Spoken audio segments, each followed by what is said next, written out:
আসসালামু আলাইকুম। প্রিয় দর্শক, ফেব্রুয়ারি যতই ঘনিয়ে আসছে, বাংলাদেশে আগামী নির্বাচনের চেহারাটা কেমন হবে সেটা যেন ধীরে ধীরে স্পষ্ট হয়ে যাচ্ছে।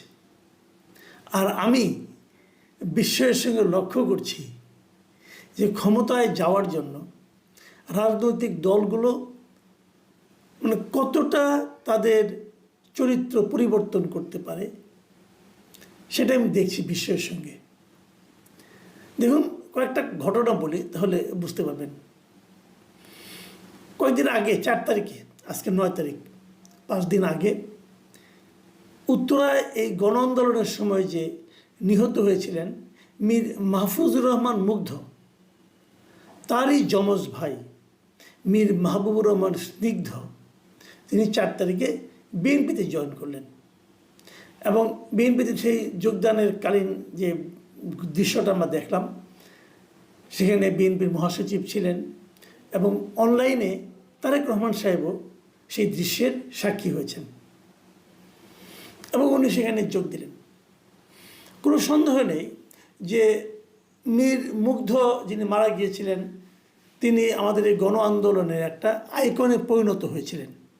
সবাই এই নামটা এখন জানেন, কিন্তু সেই নামের যে ব্যক্তি যিনি নিজের জীবন দিয়েছেন, তারই যমজ ভাই তিনিও কিন্তু একটা গুরুত্বপূর্ণ ক্যারেক্টার হয়ে দাঁড়িয়েছিলেন। এরপরে এই জুলাই ফাউন্ডেশনের উনি দায়িত্বেও ছিলেন কিছুদিন, তারপরে যা হোক পদত্যাগ করেছেন, কেন করেছেন এটা নিয়ে নানা কথা আছে, সেই আলোচনায় আমি যাচ্ছি না। কাজেই রাজনীতিতে এই নামটা, এই ক্যারেক্টারটা অবশ্যই একটা বিএনপির জন্য একটা প্লাস পয়েন্ট হিসাবে আমি মনে করি হয়েছে। পাশাপাশি স্নিগ্ধর জন্য এটা একটা প্লাস পয়েন্ট, একটা বড় দলে উনি যোগ দিতে পেরেছেন, এ পর্যন্ত ঠিক আছে। কিন্তু তারপর শুনলাম তিনি নাকি উত্তরার থেকে বিএনপির ক্যান্ডিডেট হচ্ছেন। এটা শুনে আমি প্রথমে একটু হোঁচট খেলাম এই কারণে যে স্নিগ্ধ তো আগে বিএনপি করতেন না, কখনোই করতেন না। তাহলে উত্তরাতে এই যে আওয়ামী লীগের 15 বছর, আওয়ামী লীগের যে 15.5 বছর সময় শাসনকাল, এই সময় আওয়ামী লীগ যে বিএনপি নেতা কর্মীদের উপর যে নিদারুণ টর্চার করেছেন, এই টর্চারের সময়টাকে, দলটাকে ওখানে ধরে রাখা, এই সমস্ত কাজে দলকে ধরে রাখা, দলকে উদ্দীপ্ত করা অথবা দলের হয়ে কোনো না কোনো কাজ করা, এই কোনো কাজে গত 15.5 বছর কি মীর মাহবুবুর রহমান স্নিগ্ধের কোনোরকম ভূমিকা ছিল না।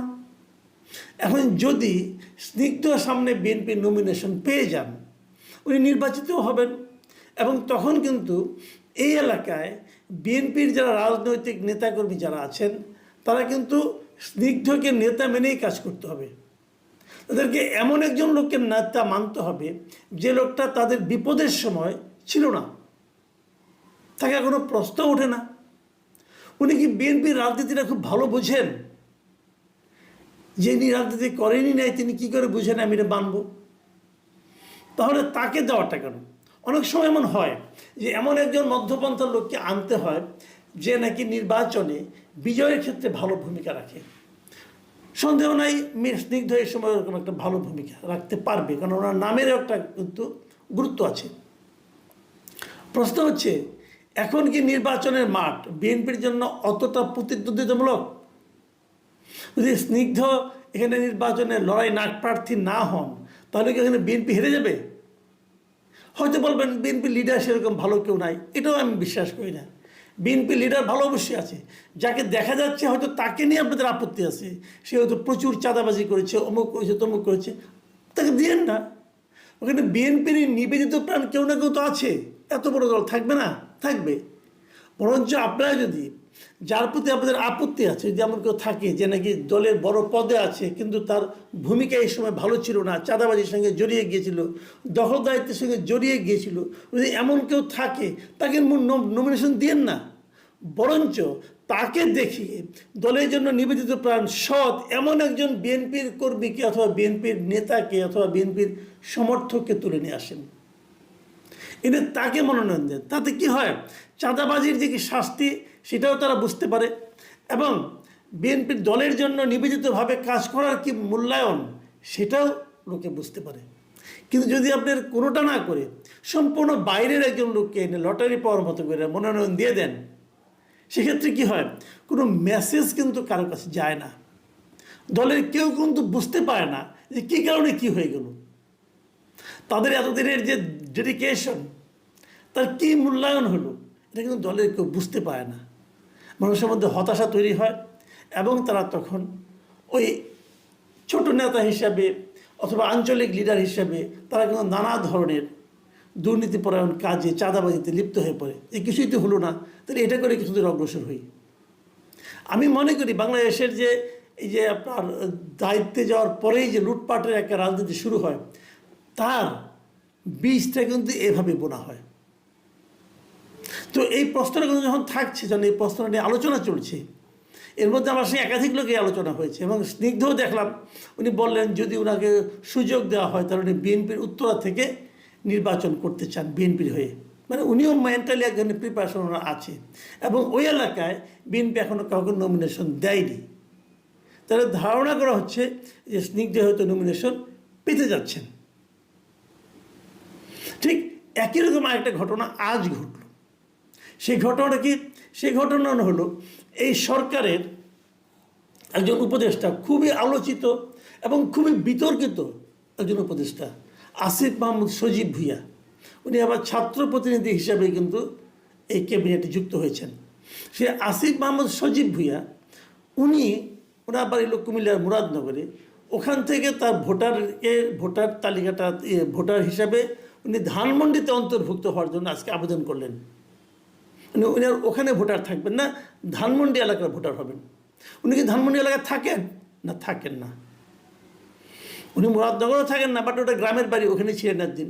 ওখানে উনি চেষ্টাও করেছেন, নানা ধরনের কাজকর্মও করেছেন। কিন্তু যখন ওখানে দেখা গেল যে মোফাজ্জল হোসেন কায়কোবাদ সাহেবকে নমিনেশন দেওয়া হয়েছে, বিএনপি মানে দিচ্ছেন বলে ঘোষণা করেছে, তখন উনি হতাশ হয়ে হয়তো ওখান থেকে নাম কাটিয়ে ধানমন্ডি আসতে চাচ্ছেন। মুরাদনগরে ভোটার থাকলে যে ধানমন্ডিতে প্রার্থী হওয়া যাবে না তা কিন্তু নয়। কিন্তু আসিফ মাহমুদ সজীব ভুঁইয়া ব্যাখ্যা দিয়েছেন যে যেহেতু আমি ওখানে নির্বাচন করব না, আমি ঢাকায় নির্বাচন করব, অতএব আমার ভোটটা ওখানে নষ্ট করে লাভ কী। খুব স্বাভাবিক, খুব লজিক্যাল কথা কিন্তু।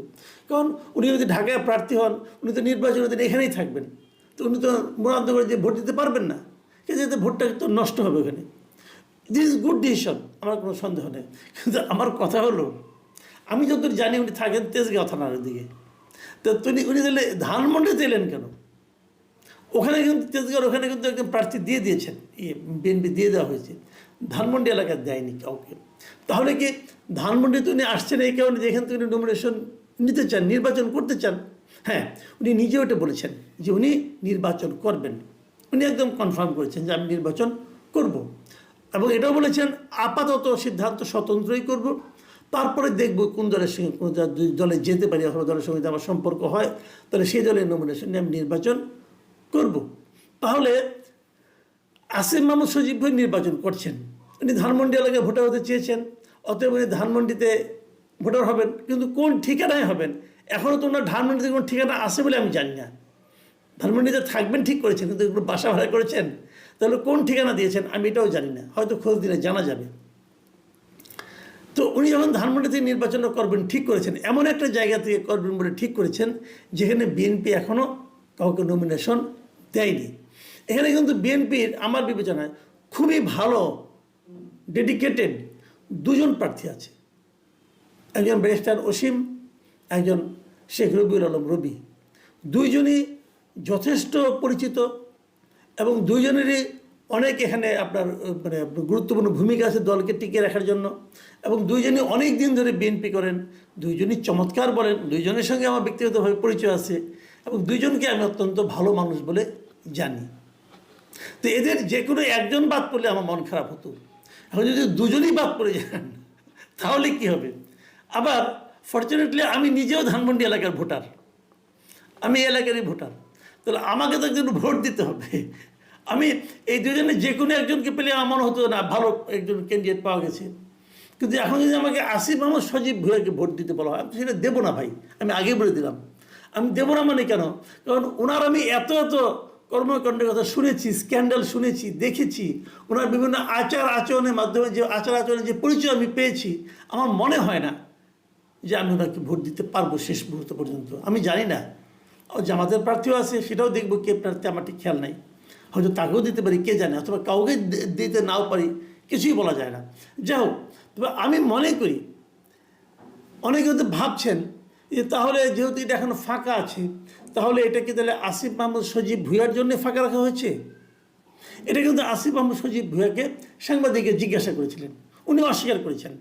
উনি বলেছেন, না, আমার সঙ্গে সেরকম কারোর সঙ্গে কোনো আলোচনা হয়নি, কাজেই আমার সঙ্গে কোনো আলোচনা হয়নি, অতএব আমি এটা বলছি না, কিন্তু আপাতত আমি স্বতন্ত্রভাবে নির্বাচন করব। কিন্তু ঢাকার মানুষকে জিজ্ঞাসা করেন, এই এলাকার ভোটারদেরকে জিজ্ঞাসা করেন, তারা সবাই কিন্তু একই কথা বলবেন যে ওনার জন্য ফাঁকা রাখা হয়েছিল। এবং এই যে ফাঁকা রাখাতে এই যে এতদিনের যে ধারণাটা, আলাপচারিতা, যেটা নাকি মানুষ সন্দেহ করেছিল, সেটা যে সত্য হতে পারে, তার একটা নমুনা টের পাওয়া গেলো উনি এই এলাকার ভোটার হওয়ার মাধ্যমে। আবার দুদিন আগে আমি এই আসিফ মাহমুদ সজীব ভূঁইয়া একটা অনুষ্ঠানে বলছিলেন যে